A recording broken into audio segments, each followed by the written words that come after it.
दे रहे हैं कि जिसके शरीर में तेज बुखार है, 102 डिग्री, 3 डिग्री, 4 डिग्री, उसको खूब बढ़िया बढ़िया भोजन आप दीजिए, कब खाएगा?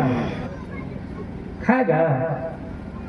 ज्यादा तंग कीजिएगा क्या महाराज हमारी खाने की इच्छा नहीं, आप लोग तंग करते हैं, क्या भोजन खराब है? वही भोजन जिसको बुखार है उसको दे दिए तो भर थाली समेट के दे देते। कारण वो बुखार का जो जोर है, पाप का जो जोर है, जिसे बुखार के जोर से भोजन नहीं रुचता है, अच्छा लगता है, उसी तरह पाप के जोर से उसको सत्संग भोजन अच्छा नहीं लगता। बेशक समझ जाइए, संत लोग प्रमाण दिए हैं। इसीलिए संत महात्मा लोग कहते हैं ऐसे भी पापी लोग जिनके ऊपर पाप का बोझ है, वो भी सत्संग में आएगा तो धीरे धीरे पाप खत्म हो जाएगा, पाप खत्म हो जाएगा, निष्पापी हो जाएगा।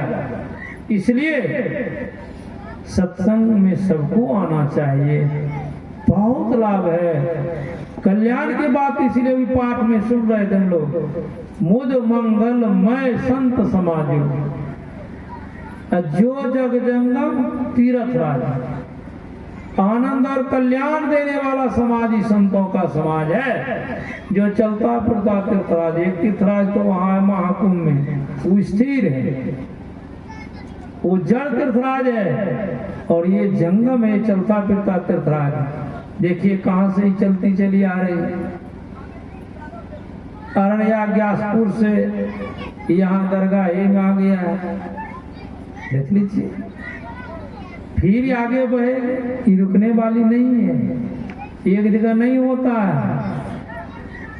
तो आप कहेंगे बाबा जो गए होंगे तो वहां तो तीनों धाराएं बहती है, यहाँ कहाँ एक को धारा देखते हैं?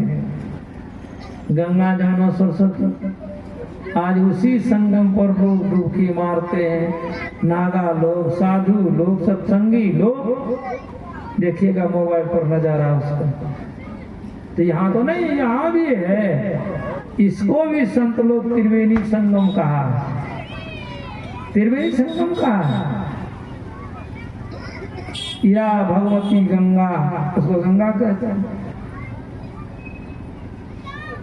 जमुना की धारा भी बहती और सरस्वती की भी धारा बहती। सत्संग में संत वचन रूपी सद्ज्ञान की गंगा बहती है, ये गंगा की धारा है। और विधि निषेध हमारे कलिमल हरणी अभी सुन रहे थे, जमुना की धारा। क्या विधि है, क्या निषेध है, ये जमुना की धारा है। और अंतः सलिला है सरस्वती की धारा, इसलिए इसको भी त्रिवेणी संगम कहा गया। और एक त्रिवेणी संगम हम लोगों के शरीर के अंदर में है, जिनको उसका ज्ञान हो जाएगा, उसमें स्नान करेगा तो सदा के लिए पाप खत्म, और वहां तो स्नान करेगा तो पाप खत्म होगा। लोग कहते हैं हो सकता है, लेकिन संत लोग कहते नहीं, अरे भीतर मैल चहल की लागी, बाहर क्या तंदोबत है। उस कुंभ में जाने वाले लोगों का भी मन पवित्र नहीं होता है, इस सत्संग में आने वाले का मन पवित्र होता है।